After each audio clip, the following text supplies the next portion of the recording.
was driving last night or in the Impala, and I was driving, something touched my leg. And I don't know what it was. And then I looked down and saw that, let me just show you. Older cars. So older cars, the plastic is brittle or got brittle. So sometimes just looking at it, it'll fall apart. So what fell off? Where's it at? So the panel, can you see that? That thing fell off, touched my leg. Thought it was, I don't know what it was. But now I have to deal with that. Let me get the stuff out of my pockets. Let me show you the little tidbits that came off. There's one piece in there, but here's some of those clips. Those clips that GM used, great quality. Well, I don't know, it might just be old. Oh, here it is. So here's the panel. And clip there broke, or here's the bottom. This is the bottom part.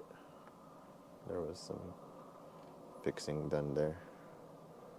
Close focusing filters on, so hopefully it doesn't look all warped. But yeah, so I'll attach a picture. So this bottom piece is cracked.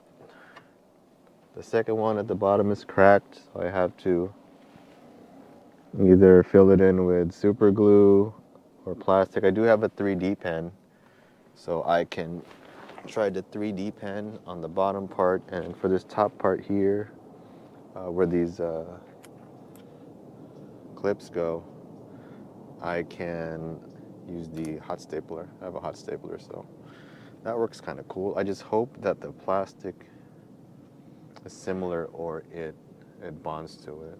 I know there's different kinds of plastics and different kind of filaments for the 3D pen, so that will make a difference. So that will be my project. This car's still broken, it still leaks, but let me take the close focusing filter off.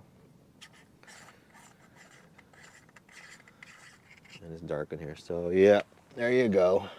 The clips go onto here, they tuck into there, and of course I gotta fix those broken, what do you want to say, tabs, lip, piece of plastic. Put your eyes back on. Yep, so that's the project for this car, unfortunately, but at least it gives me something to do. Where's the sun? There. Thanks for watching.